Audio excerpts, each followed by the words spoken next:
जिसके बाद वो जोशुआ के डोज के अंदर आ जाते हैं, जो कि देखने में सच में काफी ज्यादा बड़ी जगह और काफी ज्यादा सुंदर भी दिख रही थी। जैसे ही वो कैरेज वहाँ पर आ गया था, उसके अंदर कई सारे स्टेच्यूज लगे हुए थे और वहाँ पर जितनी भी चीजें बनी हुई थी वो देखने में काफी ज्यादा सुंदर लग रही थी। आइजैक भी उनको देखकर काफी सरप्राइज था और वो कहता है कि वाओ, आखिर ये जोशुआ के कमीने कि वो डीमन किंग के टुकड़े टुकड़े कर देते हैं, वो भी जबरदस्ती। पर उसके बाद भी देखो तो ये कितनी ज्यादा हाई लाइफ को जी रहे हैं। इसकी वजह से उसका मुंह खुला का खुला रह गया था और वो तो बस यही सोच रहा था कि आखिर इस सब की कीमत कितनी हो सकती है। और ये देखकर उसे काफी गुस्सा आता है और वो अपने पास लाइफ के बारे में सोचते हुए कहता है कि वो कमीने शैतान, मैं अकेला कितना ज्यादा काम करता रहा था ये कोशिश करने के लिए कि मैं अपने बच्चों को कैसे भी कैसे कर खाना खिला सकूं। विस्पर कहता है कि मेरा शब्द मेरे लॉर्ड, ये जगह तो सच में पूरी तरह से अलग है उस लेवल से जो कि हम लोग वहाँ पर रहा करते थे। अगर हम लोग यहाँ से जरा से स्क्रिप्चर्स को भी भेज देते हैं तो मुझे तो ऐसा लगता है कि हम लोग डीमन किंग के कैसल को भी खरीद सकते हैं। ये देखकर वो गुस्से में कहता है कि मुझे पता है, तब चुप हो जाओ। रिलाई उसे गोद में उठाते हुए कहता है कि ये जोशुआ का रेसिडेंस है, ये वही जगह है जहाँ पर एक्सोर्सिज्म और मॉन्स्टर स्लेइंग को इस कॉन्टिनेंट के अंदर चालू किया गया था। तो जरा इस चीज को करीब से देखो। और वो उधर देखता है और कहता है कि जब तुम एक बार थोड़े से बड़े हो जाओगे तो तुम बिल्कुल उन बच्चों की तरह लिखोगे। और वो देखता है कि उन लोगों ने एक डीमन किंग का स्केरक्रो बना के रखा हुआ था और वो कहता है कि जब तुम एक बार बड़े हो जाओगे तो तुम बिल्कुल उन्हीं बच्चों की तरह लगोगे। और वो देखता है कि उन बच्चों ने स्केलेटन किंग का एक स्केरक्रो बनाकर रखा हुआ था जिसके ऊपर वो लकड़ी की तलवारों से मार रहे थे और कहते हैं कि डीमन किंग, और कहते हैं कि स्केलेटन किंग मर जाओ। और वो उसको बहुत बुरी तरीके से मारे जा रहे थे और कहते हैं कि इसको जमीन पर गिराओ स्केलेटन किंग को, ये बेकार था घटिया सी चीज। और इसी तरीके से वो उसके टुकड़े टुकड़े करने के लिए पूरी तरह से तैयार थे। और ये देखना सच में काफी ज्यादा भयानक था। रिलाई ये देखकर सच में काफी ज्यादा खुश हो रहा था, पर आइजैक ये देखकर काफी हैरान और काफी ज्यादा घबराते हुए कहता है क्या अगर तुम आज के बच्चों को सिखाते क्या हो, क्या सच में ये क्या फैमिली पूरी तरह से पागलों से भरी हुई है। पर फिर वो शांत होते हुए कहता है कि पर इस सब के बाद भी इस चीज से बिल्कुल भी फर्क नहीं पड़ता जब तक मैं पूरे होली एम्पायर के अंदर अपने इन्फ्लुएंस को फैला सकता हूँ और एम्परर को पूरी तरह से जिंदा जलाकर और इस जगह को आइजैक का पैलेस बना सकता हूँ। पर वो अपनी बात पूरी करता उससे पहले विस्पर उससे कहता है कि आखिर आप क्या कर रहे हैं, थोड़ी देर के लिए इस बच्चे के बारे में तो सोचिए जो कि यहाँ पर एक स्केलेटन किंग की तरह यहाँ पर एक्ट कर रहा है, ये सच में काफी ज्यादा पिटी है। तो वो उससे कहता है कि अपनी बकवास बंद करो और आसपास रिसर्च करना चालू करो कि आखिर आसपास यहाँ पर क्या है। ये सुनकर वो क्रीपी से स्माइल देकर वहाँ से कहता है कि ठीक है। और जैसे ही वो चेक करना चालू करता है तो पूरी पूरी हवेली के अंदर काफी सारी चीजें चमक रही थी। ये देखकर वो हैरान था और वो कहता है कि अमेजिंग, कि ये सारे के सारे माना कोर्स है, सच में इनकी तो संख्या बहुत ही ज्यादा है। ये देखकर स्केलेटन किंग भी काफी हैरान था। वो कहता है कि ये भी मेरा पहली बार है कि मैं इतने सारे माना कोर्स को एक जगह पर इतने सारे देख रहा हूँ। आखिर कितने डीमन किंग को इन लोगों ने मारा है। अब जैसे वो लोग वहाँ पर आ जाते हैं तो कहा जाता है कि एक मास्टर यहाँ पर आ चुके हैं। इसलिए रिलाई अपने लोगों से कहता है कि मेरे रूम को ऑर्गेनाइज करो, आइजैक मेरे साथ ही मेरे रूम के अंदर रहेगा। ये सुनकर वो कहते हैं कि ठीक है, पर तभी वो उसको टोकते हुए कहते हैं कि यंग मास्टर रिलाई, हम लोगों को माफ कर दीजिएगा, पर हम लोगों को ऑर्डर मिला है कि जो यंग मास्टर आइजैक है उन लोगों को एक्जिन के अंदर भेजना है। ये सुनकर वो कहता है क्या एक्जिन, पर क्यों? तो वो लोग थोड़े से घबराते हुए कहते हैं कि फिफ्थ यंग मास्टर ने कहा था कि यंग मास्टर आइजैक को कभी भी इस मेन बिल्डिंग के अंदर लेकर मत आ जाना। पर ये देखकर वो गुस्से में कहता है कि पर आखिर ये भाई ये क्या हो रहा है। रिलाई कहता है कि वो कमीना आइजैक को श्रापित से जगह पर भेजना चाहता है जहाँ पर कोई भी कभी भी बिल्कुल भी नहीं टिक पाता। और वो बुरी सी शक्ल बनाते हुए रिलाई की तरफ देखकर कहता है कि मैं पूरी तरह से श्योर हूँ कि ये फैमिली सच में काफी ज्यादा ग्रेट है। मैं ये चीज तो तब से ही जानता था जब मैं जमीन पर रेंगा करता था। सच में ऐसा लगता है कि जो जोशुआ है वो धीरे धीरे करके टुकड़े टुकड़े हो रहा है। इसलिए रिलाई उन लोगों से कहता है कि मेरा भाई सच में काफी ज्यादा बेकार सी चीजें करता है। और वो सोचता है कि बिल्कुल इसने सही कहा, मैं भी इस तरीके की किसी मेंशन के अंदर रह सकता हूँ, तो आखिर मैं एक्जिन के अंदर क्यों जाऊँ। पर तभी विस्पर उसके कानों में आके विस्पर करता है कि जितने भी माना कोर्स है वो सब एक्जिन के अंदर है। ये सुनने के बाद उसे काफी ज्यादा बड़ा झटका लग गया था और वो फड़फड़ाना चालू कर देता है। रिलाई कहता है कि वापस जाओ, मैं अपने नेफ्यू को कभी भी किसी घोस्ट वाली जगह पर बिल्कुल भी नहीं जाने दूंगा। पर वो डाटा करते हुए कहता है कि नहीं द एक्जिन, मुझे लगता है कि मुझे एक्जिन के अंदर ही जाना चाहिए। तो चलो आइजैक मेरे रूम के अंदर चल और मैं तुम्हारे लिए अंदर जाकर होली स्क्रिप्चर पढ़ूंगा जिसमें ग्रेटेस्ट सेटनेस ने किस तरीके से स्केलेटन किंग से लड़ाई करी थी, वो भी हर रात सोते समय। ये सुनने के बाद वो बहुत बुरी तरीके से घबरा जाता है और कहता है क्या कि ये मुझे एक्सरसाइज करना चाहता है। और वो आगे कहता है कि एक बार ये सब हो जाए उसके बाद मैं तुम्हें बताऊंगा वो एक्सरसाइज मेथड्स जो कि खासकर स्केलेटन किंग के लिए बनाए गए थे। ये सुनने के बाद वो और घबराते हुए कहता है कि तुम सच में क्या मुझे मारना चाहते हो। पर अचानक ही रिलाई के सामने एक आदमी आ जाता है जो कि उससे कहता है कि अगर तुम एक छोटे से बच्चे के लिए जिसका कोई भी घर नहीं है इतना ज्यादा फस क्यों मचा रहे हो। ये सुनने के बाद वो कंफ्यूज था और वो आगे कहता है श्योर हूँ कि मैंने कहा था कि इस बच्चे को एनेक्स के अंदर भेज देना चाहिए। इतने लंबे समय के बाद अपनी शक्ल फिर से दिखाने के बाद क्या तुम तुरंत ही आकर अपने भाई के खिलाफ जाना चाहते हो। और हमें जो ये आदमी दिखाया जा रहा है असल में ये जोशुआ का फिफ्थ सन है और इसका नाम गोवेल है। आइजैक सोचता है क्या अब ये कौन है, क्या ये कोई गुंडा है। गोवेल गोवल रिलाई से कहता है कि इसे जमीन पर रख दो, मैं इसे एक्शन के अंदर भेजूंगा। रिलाई काफी गुस्से में उससे कहता है कि तुम मुझसे कोई मजाक कर रहे हो, ये जोशुआ का डिसेंडेंट है, तो इस चीज का तो बिल्कुल भी कोई सेंस नहीं बनता कि तुम इसको एनेक्स भेजो, जहाँ पर ऐसे लोगों को रखा जाता था जिनका कोई भी फ्यूचर नहीं था। आइजैक ये देखकर कहता है कि ये रूट कभी ना कहीं का, मुझे ऐसा लगता है कि ये उस फैक्शन का हिस्सा होगा जो कि मेरी प्रेजेंस को बिल्कुल भी वेलकम नहीं करना चाहता। रिलाई कहता है कि साइड में हो जाओ, मैं इस बच्चे को अपने रूम के अंदर ले जाकर how the skeleton king exorcism पढ़कर बताऊंगा। पर आइजैक मुंह बनाते हुए कहता है कि हे चलिए तो मुझे नीचे रख दो, मुझे एक्शन के अंदर जाना है। और गोवेल उससे कहता है कि अगर तुम्हें ये बच्चे का स्केलेटन वैसे आखिर मिला कहाँ से है और ये डिसेंडेंट है, भाड़ में जाए। ये देखकर आइजैक मुंह बना लेता है और कहता है कि मुझे एक्शन के अंदर जाने में कोई भी दिक्कत नहीं कि तुम मुझे वहाँ पर भेज दो, पर आके इस कमीने की दिक्कत क्या है। ऐसा लगता है जैसे कि एक मेंबर हो डिश क्लीनर का या फिर कोई ऐसा ही, पर मुझे इस चीज से घंटा फर्क नहीं पड़ता, मुझे तो एक्शन जाना है जिससे मैं अपने माना कोर्स को एब्जॉर्ब कर सकूं। और रिलाई उससे कहता है कि तुम्हें ऐसा लगता है कि मुझे इसके बारे में नहीं पता कि आखिर तुम इस बच्चे को एक्शन के अंदर क्यों भेजना चाहते हो। तुम ये चाहते हो कि लोग ये सोचे कि ये बच्चा एक श्रापित लड़का है, क्योंकि तुम ये चाहते हो कि ये बच्चा मारा जाए। ये सुनकर वो बहुत ज्यादा शॉक हो गया था और वो कहता है क्या कॉन्टेंशन, रुक जाओ, एक मिनट के लिए रुक जाओ, ऐसा बिल्कुल भी नहीं होना चाहिए, क्योंकि मैं इस हाउस होल्ड से इसी वजह से जुड़ा हुआ हूँ जिससे मैं एक सेंट बन सकूं या फिर एक पोप बन सकूं, जिनसे मैं उन कमीने भगवानों से अपना बदला ले पाऊंगा। गोवेल कहता है कि मुझे तो ऐसा लगता है कि लोग पहले से ही ये सब सोचते हैं, क्योंकि मैंने सुना था कि डीमंस बाहर आए थे इस बच्चे को लेने के लिए। मुझे तो ऐसा लगता है कि ये बच्चा पहले से ही श्रापित है। नाइट सुनकर गुस्से में कहता है कि ये बिल्कुल भी सही नहीं है। एक नाइट कहता है कि नहीं, ये पूरी तरह से गलत है। यंग मास्टर आइजैक ने उस डीमन को वैनिश करने में काफी ज्यादा बड़ा सा रोल निभाया था, और ये भी एक फैक्ट है कि वो डीमन काफी ज्यादा तेजी से सबसे ऊपर जाकर उनके ऊपर ही हमला कर रहा था, जिससे ये चीज दिखाती है कि वो काफी ज्यादा इम्पोर्टेंट है। तो दूसरा नाइट भी चिल्लाते हुए कहता है कि ये बिल्कुल सही है, उनके पास होली पावर्स है, वो भी सेंट की। गोवेल को ये देखकर घंटा फर्क नहीं पड़ता, वो कहता है कि हाँ, मेरी तो आंखों में आंसू आ गए, तुम लोग कितने ज्यादा एफर्ट्स डाल रहे हो इस कचरे के डिब्बे के ऊपर इसको कवर करने के लिए, मुझे इस चीज का घंटा फर्क नहीं पड़ता। अगर तुम लोग ये चाहते हो कि मैं इसको नेक्स्ट सेंट बोलूं तो मुझे इसकी पावर्स दिखाओ। ये सुनने के बाद आइजैक को बहुत ज्यादा गुस्सा आ रहा था और बेचारा मुंह बनाता है। विस्पर उसके कान में आकर कहता है कि क्यों ना आप उसे ये दिखा दे, आप एक मीटियोरॉइड को समन करें, पर वो कहता है कि मीटियोरॉइड भाड़ में जाए। गोवेल कहता है कि सच में अगर तुम ये चाहते हो कि मैं इसे सेंट बोलूं, और ये कहकर वो दूसरी तरफ इशारा करते हुए कहता है कि तुम्हें वो दिख रहा है, ये हमारे हाउस होल्ड का सिंबल था या फिर जो भी हो, तो क्यों ना तुम उसे ट्राई करने के बारे में कहो जो कि हमारे लॉर्ड सबसे ज्यादा पसंद करते थे, वो डेड होली ट्री। ये होली ट्री एक डीमन माना की वजह से खत्म हो गया, और अगर ये सच में वही है जिसके बारे में तुम कह रहे हो सेंट, तो जरूर ये इसको काफी ज्यादा आसानी से रिवाइव कर सकता है। क्यों, मैंने सही कहा ना? अगर ये सच में रियली सेंट का कैंडिडेट है तो तुम इसको क्लेम करो। और ये कह करो बेचारे आइजैक को, जो कि एक छोटा सा बच्चा है, उसे यहाँ पर फंसा कर यहाँ पर मरवाना चाहता था, और उसकी क्रीपी से स्माइल देखकर वो भी एक सेकंड के लिए डर जाता है। रिलाई ये सुनकर कहता है कि तुम्हें पता भी है कि आखिर असल में तुम अभी यहाँ पे ये क्या कह रहे हो। और आइजैक अपने मन में कहता है, मिलिशिया तुमने सच में काफी ज्यादा अच्छी लड़ाई लड़ी थी, पर जो तुम्हारे डिसेंडेंट्स है वो सच में काफी ज्यादा पागल है और उनके ऊपर काफी ज्यादा काम करने की जरूरत है। तुम्हारा पहला लड़का मिसिंग है और सेकंड सन को अडॉप्ट कर लिया गया है, पर अचानक ही उसका एक चीज के ऊपर ध्यान जाता है और वो कहता है क्या? विस्पर कहता है कि क्या हुआ? वो उसको पकड़ते हुए कहता है कि तुम्हें क्या लगता है कि क्या हुआ? ये देखकर वो काफी ज्यादा घबरा गया था और वो कहता है कि जाओ जाकर उसे पकड़ो। डर डर करते हुए लेकर वो उसे वहाँ पर फेंक देता है। विस्पर कहता है कि जरा एक मिनट के लिए तो रुक जाइए। रिलाई कहता है कि वो पेड़ 70 सालों से भी पहले से मरा हुआ है, तो क्या तुम्हें सच में ऐसा लगता है कि कोई बच्चा उसे यहाँ पे इतना ज्यादा आसानी से रिवाइव कर भी सकता है? पर वो अपनी बात पूरी कर पाता उससे ही पहले एक आवाज उन दोनों का ध्यान पीछे की तरफ खींचती है, और ये देखने के बाद उन दोनों की शक्ल पर 12 बज चुके थे। वो ये देखकर काफी ज्यादा कंफ्यूज थे। रिलाई ये देखकर कहता है कि वो होली ट्री, और हम देखते हैं कि उस होली ट्री के ऊपर फिर से पत्तियां आ चुकी थी और वहाँ पर वो पूरी तरह हरा भरा हो चुका था, यानी वो फिर से जिंदा हो गया था। गोवेल भी ये देख काफी ज्यादा हक्का बक्का था और वो काफी ज्यादा परेशान और काफी ज्यादा हैरान होते हुए कहता है कि यहाँ तक किसी हीलिंग या फिर प्योरिफिकेशन मैजिक के साथ भी इस मरे हुए पेड़ को जिंदा करना काफी ज्यादा मुश्किल था। तो आखिर असल में यहाँ पे ये क्या हुआ है? आइजैक ये देखकर मुस्कुराते हुए कहता है ये तो कुछ भी नहीं है, असल में थोड़ा सा डार्क माना था जो कि उसके रूट्स के पास लगा हुआ था, इसलिए बस मैंने उसे खवा लिया, यानी विस्पर से कहकर उसको पूरी तरह खत्म कर दिया। वो कहता है कि जितना ये माना था उस सभी को मैंने खा लिया है, अब तो मुझे ऐसा लग रहा है जैसे कि मेरा पेट कुछ जरूरत से ज्यादा ही भर गया हो।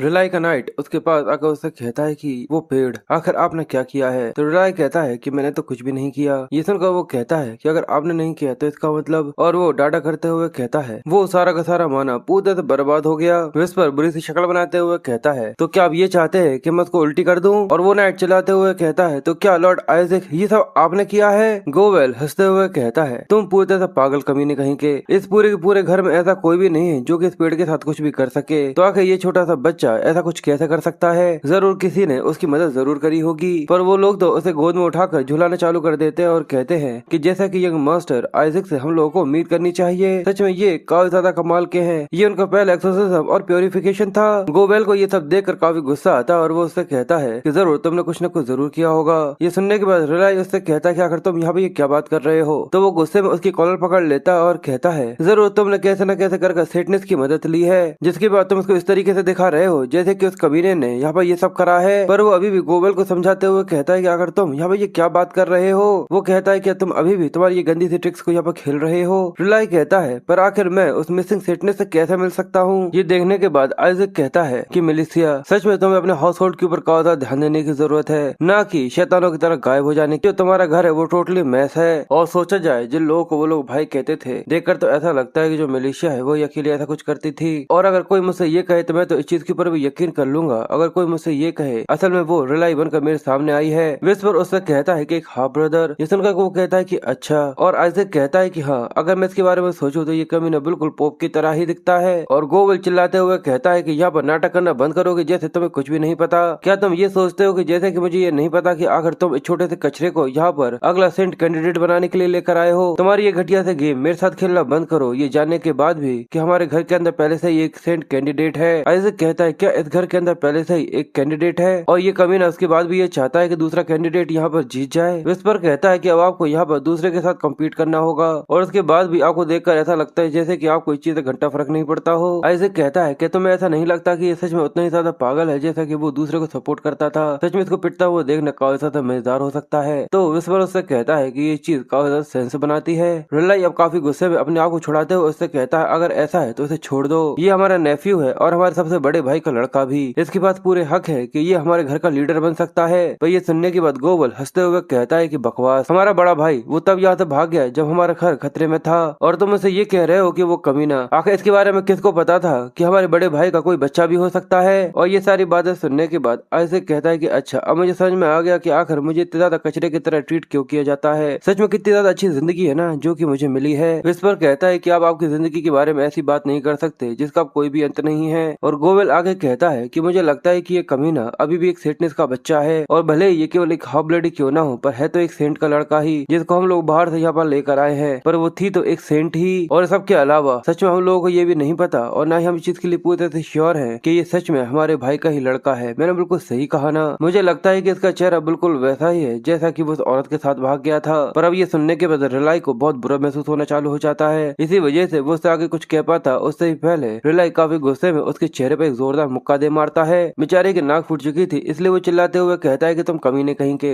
अगर तुमने अभी अभी मेरे ऊपर हाथ उठाया। तो वो कहता है कि तुम्हें सच में ऐसा लगता है कि तुम इसी तरीके से बकवास करते रहोगे और मैं सुनता रहूंगा। और बाकी सभी नाइट्स ये देखने के बाद काफी ज्यादा हक्के बक्के से रह गए थे। ये देखकर आइजक कहता है कि हाँ, बड़े बच्चों के बीच में यहाँ पर लड़ाई होना चालू हो चुकी है, पर तुम लोगों का शुक्रिया क्योंकि तुम्हारी वजह से मुझे काफी ज्यादा काम की इन्फॉर्मेशन मिल गई। और रिलाई अब बहुत बुरी तरीके से गोबेल को पीटना चालू कर चुका था। इसी वजह से सारे के सारे नाइट्स आकर उसको रोकना चालू कर देते हैं और सभी के सभी मिलकर बड़ी मुश्किल से उसे यहाँ पर रोक पाते हैं। और आइजक सोचता है कि सच में इस तरीके का मैच हमारे हाउस के लिए सच में काफी ज्यादा अच्छा है। ये तो काफी ज्यादा आसान है, ऐसे तो मैं टेक ओवर आसानी से कर सकता हूँ। इसलिए वो शैतानों की तरह हंसते हुए डाटा करते हुए कहता है कि डैम हाउस, जल्दी से तुम रूइंस के अंदर बदल जाओ। और ये देखकर विस्पर पीछे से लंबी लंबी सांसें लेता है और फिर हंसते हुए कहता है कि जरा इसके बारे में सोचिए कि आप भी इस घर के साथ नीचे नहीं गिर जाएंगे अगर ये फॉल होकर रूइंस बन जाता है। अगर ये फॉल्स होकर रूइंस बन जाता है कि आपका दिमाग भी सिकुड़ चुका है क्योंकि आप एक बच्चे की बॉडी के अंदर है। और ये कहकर वो उसका मजाक उड़ा रहा था। तो वो कहता है कि अपनी बकवास करना बंद करो। जिसके बाद अब वो लोग घर के अंदर पहुंच चुके थे जहाँ पर आइजक को एक जगह पर बैठा दिया था और उसकी आंखों में आंसू दिख रहे थे और वो काफी ज्यादा गुस्से में भी था और धीरे धीरे कर उसका पारा काफी ज्यादा बढ़ता जा रहा था। और वो कहता है कि काफी ज्यादा अनोइंग है। वहाँ पर घर के कई सारे लोग बैठे हुए थे जहाँ पर वो कहते हैं कि एक और बच्चा, आकर हम लोग इस दूसरे बच्चे के साथ क्या कर सकते हैं। और ये सुनने के बाद वो काफी गुस्से में सोचता है कि सच में इस पूरे घर के अंदर कोई भी ऐसा नहीं है जो कि पूरी तरह से ठीक हो। ये कितना अच्छा तरीका है ना अपने नेक्स्ट लाइन को ट्रीट करने का।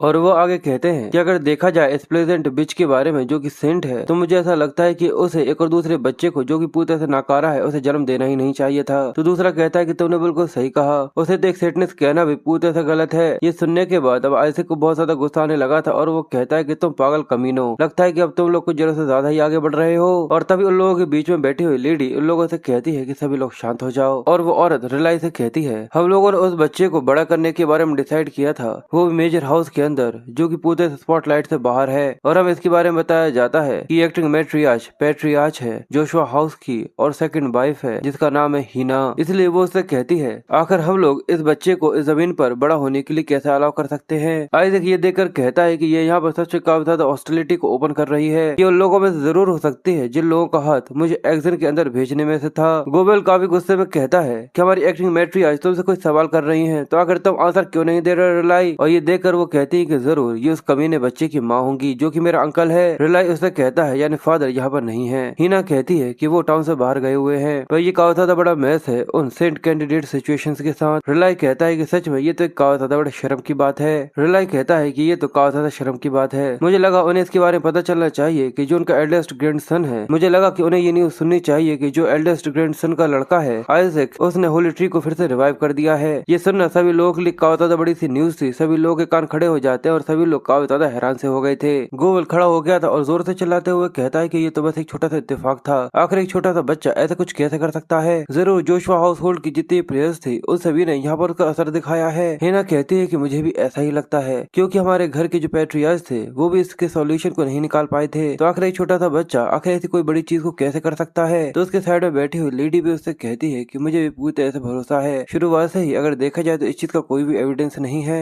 बाकी लोग भी उनकी हाँ मिलाते हुए कहते हैं कि एक्टिंग मैट्रियार्च यहाँ पर बिल्कुल सही कह रही है। ये काफी ज्यादा बड़ी ग्रेट ब्लेसिंग है जिसकी वजह से होली ट्री को फिर से जिंदा वापस किया जा सकता है। ये देखकर आइजैक कहता है कि जरा इन लोगों को देखो तो क्या ये लोग मुझसे एक सबूत चाहते हैं। और ये कहकर वो अपने हाथ को सभी लोगों के सामने आगे की तरफ करता है और सभी लोगों के मुंह ये देखने के बाद खुले के खुले रह जाते हैं और आंखें फटी की फटी रह जाती है, क्योंकि वो अचानक ही सभी लोगों के सामने जो होली ट्री था उसके कोर को लेकर आ गया था। ये देखकर वो कहता है कि जरा इस चीज को गौर से देखो। सभी लोगों की तो बोलती बंद हो चुकी थी और सभी लोग सच में काफी ज्यादा हैरान थे। वो हैरानी के साथ कहते हैं कि ये एनर्जी तो सच में होली ट्री की एनर्जी है। और आइजैक उसे सभी लोगों के सामने दिखाते हुए उन लोगों को गाली देते हुए कहता है कि जरा देखो, और वो यहाँ पर उन लोगों को मॉक कर रहा था। सभी लोग ये देखकर काफी ज्यादा हैरान थे और कहते हैं ऐसा लगता है कि जैसे सच में आइजैक ने ही उस माना को खत्म किया है, जैसे कि उस माना को उस होली ट्री के अंदर से खा लिया गया हो। ये देखकर वो काफी कंफ्यूज हो रहे थे और एक लेडी कहती है कि मुझे पता है कि उस होली ट्री के नीचे माना था, पर आके एक नए जन्म लिए बच्चे ने उसको रिमूव कैसे कर दिया। तो दूसरा कहता है कि केवल एक ही चीज नहीं है, इसने यहाँ पर उसकी फिजिकल फॉर्म को भी क्रिएट करके रख दिया है। तो दूसरा आदमी कहता है कि हाँ बिल्कुल इस तरीके के एक्सरसाइज मेथड्स काम कर सकते हैं, पर डेफिनेटली ये चीज बिल्कुल भी सिंपल तो नहीं हो सकती। अगर इसके अंदर एक भी गड़बड़ी होती तो इसने पेड़ को पूरी तरह से खत्म कर दिया होता। इसलिए यहाँ पर एक रीजन है कि जो पैट्रियार्च है उनने उसके अंदर काफी सुटेबल प्योरिफिकेशन मेथड को इस्तेमाल किया था। गोवेल तो अभी भी काफी ज्यादा हक्का बक्का था और उसकी शक्ल सच में देखने लायक थी। वो कहता है कि आखिर यहाँ पर किस तरीके की बैबलिंग हो रही है। इस चीज का तो सच में कोई सवाल ही पैदा नहीं होता कि जैसे छोटे से बच्चे ने ऐसा कुछ कर दिखाया हो। अब रिलाई उसका सपोर्ट करते हुए कहता है कि आइजैक ने उसके एक्सोसिस माना को पूरी तरह से बाहर निकाल दिया था। ये सुनकर वो कहता है कि बिंगो है। और रिलाई आगे कहता है कि ये बच्चा अभी भी ब्रेस्ट मिल्क पीता है और इसने कुछ ऐसा कर दिखाया है जो कि इतने सालों में यहाँ तक कोई पोप तक नहीं कर पाया था। गोवेल ये सुनकर और भी ज्यादा घबराते हुए कहता है कि आखिर तुम यहाँ किस तरीके की बातें कर रहे हो। इसलिए वो टेबल पर काफी गुस्से में हाथ पटकते हुए कहता है कि एल्डर्स, क्या तुम्हें सच में इस तरीके की फालतू से बकवास चीज के ऊपर यकीन हो रहा है कि इसने यहाँ पर किसी का एक्सोसिज्म किया है। ये तो अभी तक सही तरीके से बोल भी नहीं सकता। सभी लोग हमारे ऊपर हंसेंगे अगर दुनिया में इसके बारे में पता चल जाता है। और जरा इसको देखो तो इस चीज के ऊपर भी यकीन करना काफी ज्यादा मुश्किल है कि ये जोशुआ का खून है। कैसे पता असल में ये किसी और दूसरी फैमिली से यहाँ पर आया हो। पर रिलाई अभी भी उसका साथ देते हुए कहता है कि मेरे जितने भी रिस्पेक्टेड एल्डर्स है सभी लोग मेरी बात सुनो। ये बच्चा आगे चलकर एक सेंट बनेगा और ऐसा भी हो सकता है कि ये आगे बढ़कर एक नेक्स्ट पोप बन जाए। और वो ये सुनकर अपने हाथ बांधते हुए कहता है कि हाँ इसने बिल्कुल सही कहा। जिसके बाद रिलाई उसको गोद में उठा लेता है और आगे कहता है और ऐसा भी हो सकता है कि ये स्केलेटन किंग को तक खत्म कर दे।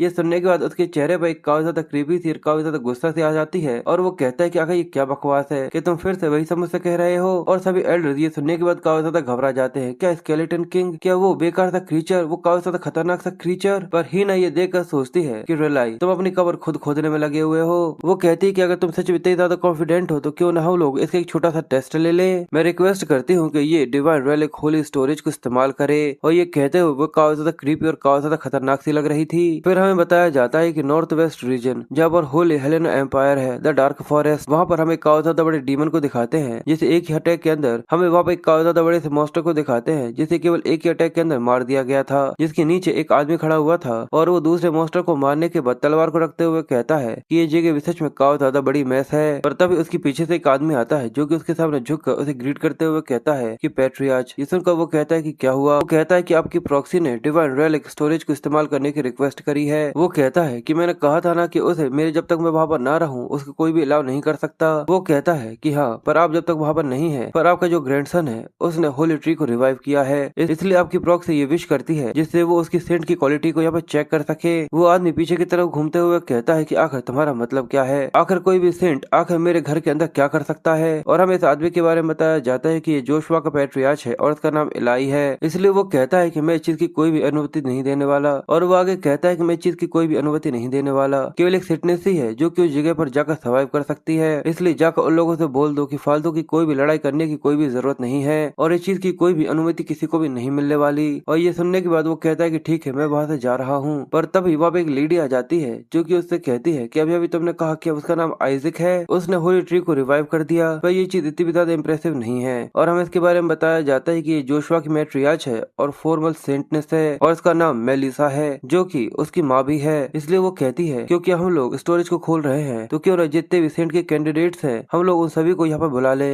ये सुनने के बाद वो आदमी बहुत ज्यादा शॉक हो गया था और वो कहता है क्या, और वो कहता है कि कोई बच्चा जो कि दूसरे हाउस होल्ड से हो, ऐसा भी तो हो सकता है कि वो स्टोरेज से कोई काफी ज्यादा कीमती सी चीज ले जाए। मेलिसा उससे कहती है कि मैं ये उम्मीद करूंगी। ये सुनने के बाद पैट्रियार्च थोड़ा सा कंफ्यूज हो गया था और वो आगे कहती है यहाँ तक जो बेस्ट सेटनेस थी हमारे फॉर्मर जनरेशन की वो तक स्टोर रूम के अंदर से कुछ तक लेकर नहीं आ पाई थी। इसलिए मैं सोचती हूँ कि अगर कोई ऐसा हुआ जो कि उसके अंदर से कुछ लेकर आ सकता है तो ऐसा भी हो सकता है कि उसकी वजह से हम लोग स्केलेटन किंग को ट्रैक डाउन कर सके और आखिरकार उसे खत्म कर सके। इसलिए हम लोगों के लिए यही अच्छा होगा कि अगर हम उसके ऊपर एक रिवॉर्ड रख दे। जिसके बाद मिलिशा जोर से चिल्लाते हुए कहती है कि ठीक है, जाकर उन लोगों से बोल दो कि वो बच्चा जो कि स्टोर रूम के अंदर से काफी ज्यादा बेस्ट खजाना निकाल कर लेकर आएगा उसे एक इनाम दिया जाएगा और यहाँ तक पॉप भी उसे कुछ भी नहीं कह सकता। और वो साथ ही जनरेशनल हाउस हेल्प को भी रिसीव करेगा जो कि जोशुआ हाउस होल्ड की है। और इसके अलावा मैं उसे सीक्रेट टेक्निक सिखाऊंगी मेरे खुद के हाउस होल्ड की, वो भी मैं खुद से ही। इसलिए जाकर उनसे बोल दो कि हम सब कुछ देने के लिए तैयार हैं। फिर हमें बताया जाता है कि जो डिवाइन रेलिक स्टोरेज है असल में वो एक ऐसा सीक्रेट टेक्निक है। फिर हमें डिवाइन रेलिक स्टोरेज के बारे में बताया जाता है जहाँ पर सीक्रेट टेक्निक्स छुपी हुई हैं जो कि 1000 सालों से भी वहाँ पर है और वो पूरी तरह से डिवाइन रेलिक्स की तरह ही छुपी हुई रहती है। और जो सेटनेस है वो हमेशा उस स्टोर की रक्षा करती है और जो जोशुआ है वो कहते हैं कि वो उस स्टोर के ओनर्स हैं। इसी वजह से एक फैक्ट है कि वो बच्चा जिसकी उम्र लगभग 10 साल हो वही अंदर जा सकता है और वो स्टोर को एक तरीके के रिचुअल की तरह इस्तेमाल करते हैं सेटनेस के कैंडिडेट्स के लिए। जैसे ही वो एक बनते हैं वो अंदर जाते हैं और अंदर जाकर किसी चीज को चुनते हैं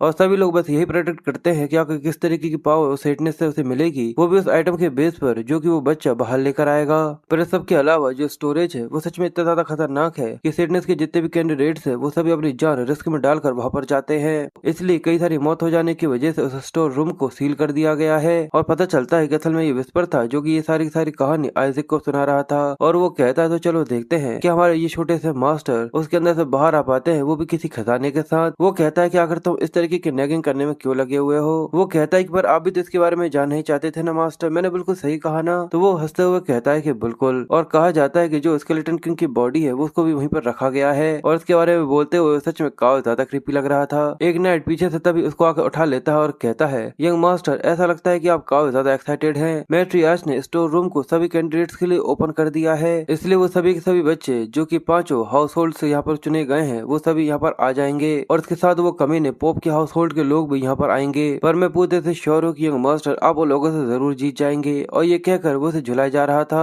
और विस्पर ये देख कर कहता है ऐसा लगता है कि अब ये चीज पहले से और भी ज्यादा बड़ी बन चुकी है। पर वो एक क्रीपी सी स्माइल देते हुए कहता है कि ये तो काफी ज्यादा अच्छा है, वो लोग मेरे ऊपर ज्यादा ध्यान नहीं दे पाएंगे, अगर वहाँ पर काफी ज्यादा लोग होंगे तो मैं अपनी बॉडी को वापस ले पाऊंगा वो भी काफी ज्यादा आसानी से। और यही सोचते हुए वो जैसे कि जमीन पर गिर रहा था पर तभी रिलाई वहाँ पर आ जाता है जो कि उसे कहता है कि आइजक तुम्हें काफी ज्यादा सावधान रहने की जरूरत है क्योंकि वो डीमंस जिनको बैटल फील्ड के अंदर कैद कर लिया गया था वो अंदर की रक्षा करते हैं। ये सुनकर वो कहता है कि वो काफी ज्यादा खतरनाक हो सकता है क्योंकि डीमंस अंदर से उस जगह को गार्ड करते हैं। पर फिर उसके चेहरे पे एक स्माइल आ जाती है और कहता है पर मैं पूरी तरह से श्योर हूँ कि जितने भी 6 रैंक के मॉन्स्टर्स होंगे वो सच में काफी ज्यादा लोली होंगे, मैं तो काफी ज्यादा आसानी से उन सभी को ओवरकम कर सकता हूँ। और तब रिलाई कहता है कि 8 रैंक के मॉन्स्टर्स सच में डेफिनेटली बिल्कुल भी आसान अपोनेंट्स नहीं होने वाले जिनसे निपटा जा सके। ये सुनने के बाद वो काफी कंफ्यूज था और वो कहता है कि आखिर तुमने क्या कहा, आखिर 8 रैंक के मॉन्स्टर्स वहाँ पर क्या कर रहे हैं। तभी वो नाइट कहता है कि मुझे ऐसा लगा था कि जो 9th रैंक का ड्रैगन है वो सच में काफी ज्यादा वर्थ हो सकता है। तो वो कहता है कि शायद मुझे भी ऐसा लगता है कि वो काफी ज्यादा कंसिडरिंग रैंक है। ये देख विस्पर कहता है ऐसा लगता है कि जोशुआ के हाउस होल्ड के जितने भी लोग हैं उन सभी का दिमाग पूरी तरह से चल चुका है। एक ड्रैगन को उस जगह पर रखा गया है जहाँ पर कई सारे बच्चे जाने वाले हैं, पर कम से कम मास्टर आप तो एक ड्रैगन के बारे में जानते ही हैं। और ये सुनने के बाद उसके चेहरे पर एक अलग ही डर साफ साफ दिख रहा था। वो बहुत बुरी तरीके से घबरा रहा था और कहता है कि डैम इट, डेंजरस ड्रैगन काफी ज्यादा खतरनाक हो सकता है अगर उसको अलग तरीके से देखा जा सके। इसलिए वो परेशान होते हुए कहता है कि मैं कई बार इन लोगों से कई बार स्कैम हो चुका हूँ। तो इस पर कहता है लगता है कि वो कमीने एक छोटे से ड्रैगन को डरा रहे हैं। और वो कहता है कि आखिर ये कमीनों ने बच्चों के लिए वहाँ पर क्या सील कर रखा हुआ है। वहाँ पर 300 साल पहले भी ऐसा कोई भी नहीं था जो कि उसे इतने ज्यादा आसानी से हरा सके।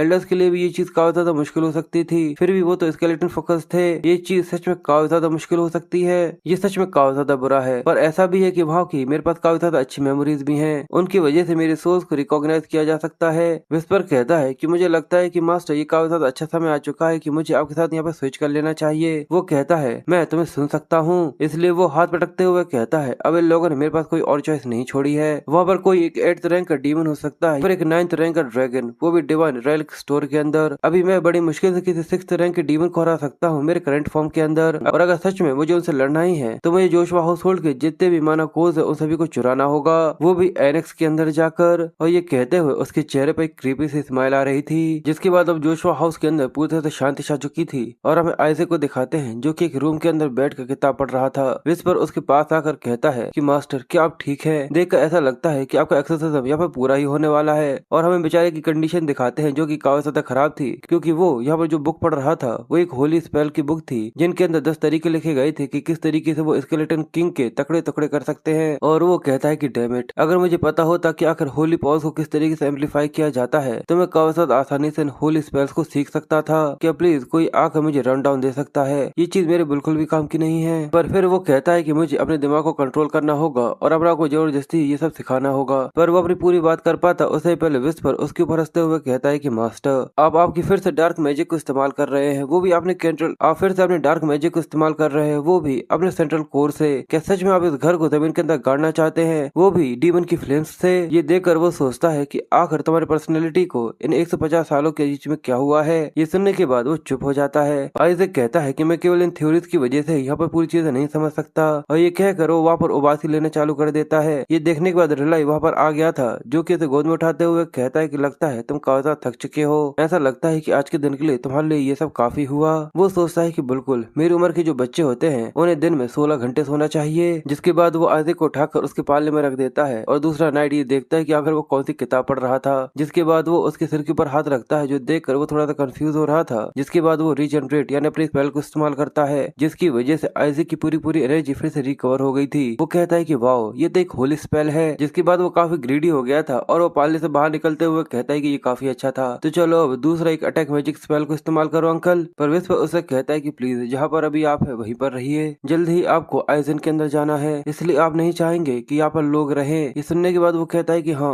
आइजन, मैं तो इसके बारे में भूल गया था, मुझे जल्दी से जल्दी इन लोगों से निपटना होगा जिससे मैं वहाँ पर जा सकूं। इसलिए वो सोने की एक्टिंग करना चालू कर देता है। ये देखकर विस्पर मुंह बनाते हुए कहता है आखिर ऐसा कौन हो सकता है जो कि आपकी इतनी ज्यादा बेकार से एक्टिंग के ऊपर भरोसा कर ले। पर वो लोग ये देख उनकी आंखों में चमक आ गई थी और वो कहते हैं कि सर आइजैक देखिए कितने ज्यादा जल्दी सो गए। रिलाई कहता है कि सच में ये काफी ज्यादा कमाल का बच्चा है, ये हर एक चीज काफी ज्यादा जल्दी जल्दी करता है। ये देखकर वो हैरान था और कहता है कि ये सारे के पूरी तरह से पागल है। और फिर वो आइजैक के बारे में बात करना चालू करते हैं जहाँ पर आइजैक ये सुनकर खिलखिला रहा था और विस्पर कहता है सच में कितने ज्यादा कमाल के बेकार से घटिया से लोग हैं। और तभी वो लोग जब बातें करते हैं कि वो टोटेम काफी ज्यादा खतरनाक हो सकता है इसलिए तुम उसका ख्याल रखना। ये सुनते ही उसकी आंखें खुली की खुली रह जाती है और वो कहता है कि क्या? रिलाई वहाँ से जाते हुए कहता है कि वो काफी ज्यादा प्रीशियस है क्योंकि वो आइजैक का पहला टोटेम है, इसलिए उसका काफी ज्यादा सावधानी से रखना। ये सुनकर वो कहता है कि ठीक है। तो वो सोचता है कि मुझे उसे फिर से रिजेक्ट करने की जरूरत है तो तुम उसे नहीं रख सकते। और जब वो लोग वहाँ से चले जाते हैं तो हमारा बेचारा सा छोटा सा डीमन किंग वो रोते हुए कहता है कि मेरा टोटेम, मुझे उसके अंदर से माना को खींचना था। और ये सोचकर वो रो रहा था। पर अब सभी के चले जाने के बाद अचानक उसके अंदर काफी ज्यादा एनर्जी आ जाती है और वो खुश होते हुए कहता है कि अब इस पॉइंट पर मुझे उस एक्शन के अंदर जाकर जितने भी माना कोर्स है उन सभी को पूरे सुखा देना है, तो चलो आगे बढ़ते हैं। और ये कहकर वो नीचे उतरना चालू कर चुका था। विस्पर कहता है कि आप सच में एक्सियन तक लुढ़कते लुढ़कते जाने वाले हैं, तो क्या आपको सच में ऐसा लगता है कि आज आप वहाँ पर पहुँच भी पाएंगे? वो कहता है कि मेरे पास एक प्लान है, तुम तो बस एक दरवाजे को खोलो। ये सुनकर वो कहता है कि ठीक है और वो उसके पास जाने लग जाता है और कहता है कि चीज का तो कोई सवाल ही पैदा नहीं होता। और वो आगे कहता है कि चीज का तो कोई सवाल ही पैदा नहीं होता कि मैं वहाँ तक आपको उठाकर लेकर जा सकूं। और जैसे वो दरवाजा खोलने की कोशिश करता है तो उसे पता चलता है, इसलिए इसलिए वो आइजैक से कहता है कि जो आपके अंकल हैं उन्होंने बाहर से दरवाजे को बंद कर दिया है और जो मैकेनिज्म है वो केवल बाहर से ही खुल सकता है और उसके अलावा एक उसके ऊपर होली स्पेल भी लगाया गया है। ये सुनने के बाद आइजैक को बहुत ज्यादा गुस्सा आना चालू हो जाता है और वो कहता है कि वो कमीना अंकल कहीं का, इसलिए वो उससे कहता है कि ठीक है इसको तोड़ दो। वो कहता है कि अगर मैंने ऐसा कुछ किया तो लोगों को ऐसा लगेगा कि तुम्हारे ऊपर कोई हमला हो रहा है और इसकी वजह से सभी लोग यहाँ पर आ जाएंगे। ये सुनने के बाद आइजैक को और भी ज्यादा गुस्सा आने लगा था और वो गेट को नॉक नॉक करते हुए कहता है कि सच में ये चीज मुझे पूरी तरह से पागल कर रही है और ऐसा नहीं है जैसे कि मैं विस्पर के ऊपर जाकर पूरी तरीके से वहां तक जा सकता हूँ, पर अगर मैं मैजिक को इस्तेमाल कर पाता हूँ तो चीजें और भी ज्यादा कॉम्प्लिकेटेड हो जाएंगी। और ये सोचकर वो दरवाजे को खोलने की कोशिश कर रहा था पर अचानक दरवाजा खुल जाता है जहाँ पर वो ये सोच रहा था कि आखिर मैं यहाँ से कैसे निकलूं। इस धक्के की वजह से उसके चेहरे पर लग जाती है और वो लड़कते हुए जाकर दूर गिर जाता है और तभी एक लड़का दरवाजा खोलकर अंदर आ गया था और वो ये देखकर कहता है कि क्या, और उसके हाथ में एक टोटम था और वो कहता है कि ये बच्चा तो अभी तक सही से चल भी नहीं सकता और हमें इसके बारे में बताया जाता है कि ये गोवेल का लड़का है और एक दूसरा सेंट कैंडिडेट है और उसका नाम शूरी है। आइजैक खड़ा होते हुए सोचता है लगता है कि ये मेरा वही राइवल है और विस्पर काफी गुस्से में चिल्लाते हुए कहता है कि आखिर तुम्हारे मेरे मास्टर को हार्म करने की हिम्मत भी कैसे हुई। और शूरी गुस्से में सोचता है कि एक टोटम जो कि मेरे जैसे एक जीनस भी सही तरीके से नहीं बना सकता, इस चीज का तो कोई सवाल ही नहीं पैदा होता कि जैसा कोई बच्चा यहाँ पर इस चीज को बना सकता है। जिसके बाद वो अपने पास अपने मैजिक को इस्तेमाल करते हुए उसको दिखाना चालू कर देता है। ये देखकर आइजैक काफी इम्प्रेस हो रहा था और वो आगे कहता है मैं वो हूँ जो कि जल्द ही एक सेंट बनने वाला है, तो आखिर तुम वैसी हिम्मत कैसे कर सकते हो जो कि मेरा है उसे चुराने की। और ये कहकर वो स्लाइड को आगे की तरफ बढ़ा रहा था। आइजैक को ये देख उसका एटीट्यूड उसे बिल्कुल भी पसंद नहीं आता, इसलिए वो अपने मैजिक का इस्तेमाल करते हुए अपने जो खिलौना वहाँ पर पड़ा हुआ था उसे लेकर उसके मुंह पर दे मारता है, जहाँ पर वो कहता है यही मेरा प्लान है जिससे मैं जोशुआ की कर्ज को यहाँ पर आजाद करूंगा। पर वो अपनी बात पूरी कर पाता उससे ही पहले वो खिलौना आकर सीधे उसके चेहरे पर टकराता है। आइजैक खिलखिलाते हुए कहता है कि मैंने मेरी राइट को ढूंढ लिया है। शूरी रोते हुए कहता है क्या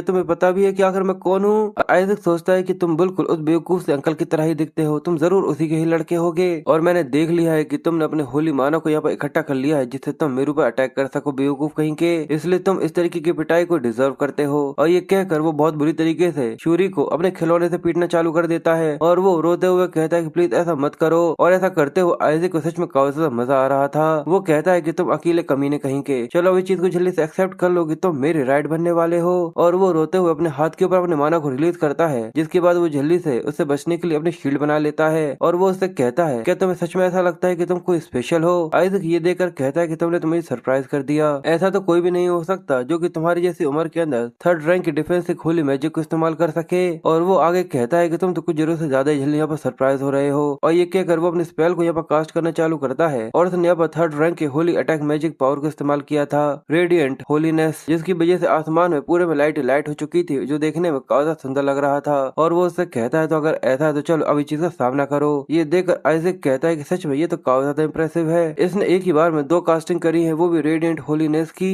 पर अभी भी उसके चेहरे पर एक स्माइल थी। और वो कहता है कि मेरे खाने के लिए तुम्हारा बहुत बहुत शुक्रिया। जिसके बाद वो उन सभी को एब्जॉर्ब कर लेता है और एक होली स्पेल बनाकर अपने आप को बचा लेता है। ये देखकर वो काफी ज्यादा कंफ्यूज हो गया था और वो रोते हुए कहता है कि आखिर तुम्हारा ये डिफेंसिव स्पेल इतना ज्यादा बड़ा कैसे है। और वो आगे सोचता है कि मैं यही सोच रहा हूँ कि आखिर तुम इसे इस्तेमाल कैसे कर सकते हो, क्योंकि अभी तक अंकल ने तो मुझे ये सिखाया ही नहीं है। और अचानक ही वहाँ पर कई सारी बॉल्स बन चुकी थी। ये देखने के बाद शूरी और भी ज्यादा हैरान हो गया था और वो टाटा करते हुए कहता है कि तुम्हारा एक लेसन के लिए बहुत बहुत शुक्रिया। और जैसे उसके ऊपर ये अटैक होता है वो ये देखकर कहता है कि ऐसा नहीं हो सकता। और जैसे ही वो उसकी तरफ उंगली को पॉइंट करता है शूरी बहुत बुरी तरीके से डर गया, क्योंकि जितनी भी बॉल्स थी वो सभी उसी की तरफ बढ़ना चालू हो गई थी। ये देखकर वो घबराते हुए कहता है कि रुक जाओ, पर जितनी भी रेडियस बॉल थी वो सभी की सभी जाकर उसके ऊपर गिरती है और वहाँ पर छोटे छोटे ही धमाके सही पर काफी ज्यादा होते हैं। विस्पर कहता है कि मास्टर मुझे सच में ये देखकर काफी ज्यादा अच्छा लगा, पर क्या आपको ये ठीक लगता है कि अभी भी आप हाउस होल्ड के अंदर आते थे किसी एक बच्चे को मार डाले। वो डा करते हुए कहता है कि आखिर कौन ने कहा कि मैं इसे यहाँ पर मारने वाला हूँ, इन अटैक्स ने तो यहाँ तक इसको हिट तक नहीं किया है। शूरी भी ये देखकर काफी ज्यादा सरप्राइज हो रहा था और वो फिर चिल्लाते हुए कहता है कि तुम छोटे से कमीने कहीं के, यानी तुम मुझे हिट तक नहीं कर सकते तो आखिर तुमने मुझे तथा डरा क्यों दिया। इस चीज से फर्क नहीं पड़ता कि आखिर तुम कितने अटैक स्पेल्स को मेरे जैसे किसी सेंट कैंडिडेट के खिलाफ इस्तेमाल कर पाओ। पर वो अपनी पूरी बात कर पाए उससे पहले उसे एक आवाज आती कि आखिर तुम्हारी ऐसा कुछ कहने की हिम्मत भी कैसे हुई। ये सुनने के बाद शूरी बहुत बुरी तरीके से घबराते हुए पीछे की तरफ देखता है तो उसे वही वो शेडो लीच दिखता है जो कि उससे कहता है क्या तुम फिर से मेरे मास्टर के ऊपर अटैक करना चाहते हो, ऐसा लगता है कि तुम सच में यहाँ पर मरने की इच्छा रखते हो। ये देखकर वो बहुत बुरी तरीके से घबरा गया था और उसके सामने अपने घुटने टेक देता है और बेचारे की आंखों में आंसू आ गए थे। ये देखकर तो बेचारे शूरी के लिए भी मुझे यहाँ पर काफी ज्यादा बुरा लग रहा है। और आइजैक बड़े ही आराम से जाकर उसके कंधे के ऊपर बैठ जाता है और डाटा करते हुए कहता है, तो आखिर बताओ, आखिर तुम क्या कर रहे हो? और फिर उसके चेहरे पर एक क्रीपी से स्माइल आ गई थी, जहाँ पर वो डाटा करते हुए कहता है कि चलो अब मुझे गोदी में उठा लो बेवकूफ कमीने कहीं के।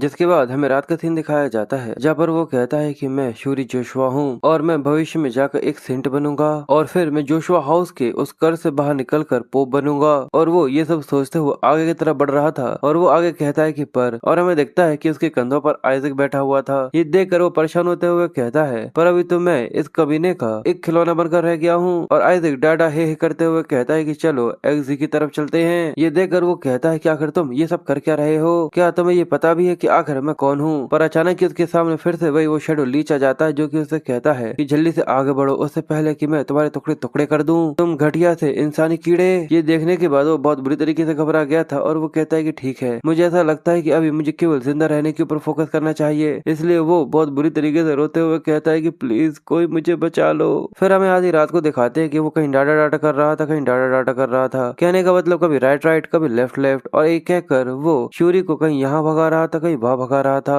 जिसके बाद वो गुस्से में उससे कहता है, क्या तुम सच में मरना चाहते हो? जैसा मैं कह रहा हूँ वैसा करो। और वो परेशान होते हुए कहता है, क्या तुम बस मुझे ये नहीं बता सकते कि आखिर आधी रात को हम लोग कहाँ जा रहे हैं? और जैसे जैसे वो धीरे करके आगे बढ़ रहा था और वो जगह पर पहुंचने के बाद पूरी तरह पसीना पसीना हो चुका था, उसके चेहरे का रंग उड़ जाता है और वो घबराते हुए कहता है कि ये तो जोशुआ का रेसिडेंस था, द सेकंड एनेक्स, जो कि एक हॉन्टेड हाउस है। शूरी बहुत बुरी तरीके से घबराया हुआ सोचता है कि आखिर ये कमीना सा पागल मुझे यहाँ पर घसीटते हुए क्यों लेकर आ गया है? कई सारे लोग यहाँ पर आने के बाद मर चुके हैं, इसलिए पेट्रियाश ने पूरी तरह से इसके अंदर जाना फॉरवर्ड कर दिया था। और हमें उन दोनों के चेहरे पर काफी ज्यादा स्माइल दिखाई जाती है, जहाँ पर वो कहते हैं, देखकर ऐसा लगता है कि यहाँ पर तो सच में बहुत सारे वो हैं। तुमने मरते दम तक अपने आप को ट्रेन किया था, वो भी हजारों सालों तक, जिससे तुम इतने सारे मानव को एक्वायर कर सको। इसलिए आइजक डाटा करते हुए कहता है कि बच्चे चलो आगे बढ़ना चालू करो। ये देखकर वो कहता है कि तुम अंदर जाकर मरना चाहते हो? बिल्कुल भी नहीं, मैं बिल्कुल भी अंदर नहीं जाने वाला जब तक कोई एडल्ट हमारे साथ ना हो। पर अचानक ही फिर से वो लीच उसके सामने आ गया था और वो कहता है कि बकवास करना बंद कर और बच्चे चुपचाप से आगे बढ़ना चालू कर। जिसके बाद हमें दिखाते हैं कि वो उस हॉन्टेड हाउस के अंदर आ गए थे, यहाँ पर वो डाटा डाटा कर रहा था और वो साइड में देखते हुए कहता है, देखकर लगता है कि अंदर से तो ये और भी ज्यादा बेकार हालत में है। जिसके बाद उसका ध्यान साइड में जाता है और वो कहता है कि रुको, और वहाँ पर एक रूम चमक रहा था। ये देखकर वो कहता है कि आखिर ये क्या है? विस्पर कहता है, मुझे ऐसा लगता है कि इस बिल्डिंग के ऊपर एक मास्टरी सील लगाई गई है, यहाँ तक जो दरवाजे उन सभी के ऊपर प्रोटेक्टिव बैरियर्स बने हुए हैं। ये देखकर वो निराश होते हुए कहता है कि सच में आगे किस तरीके की दिक्कत है? शूरी घबराया हुआ सा कहता है कि हम लोग वापस जा सकते हैं, यहाँ पर सारी चीजें बंद हैं। पर वो डाटा डाटा करते हुए उसके बालों को खींचना चालू कर देता है। ये देखकर वो घबरा गया था और कहता है कि आखिर तुम ये क्यों कर रहे हो? मेरे जल्दी से बालों को छोड़ो। फिर वो उसे घसीटते हुए कई सारी पिक्चर्स के सामने लेकर आ जाता है। उनको देखकर शूरी कहता है कि ये हमारे पास पेट्रियार्चेस की फोटोज हैं, तो कि अब तुम पेट्रियार्च की पोजीशन की तरफ भी आगे बढ़ना चाहते हो? इस चीज का तो कोई सवाल पैदा ही नहीं होता।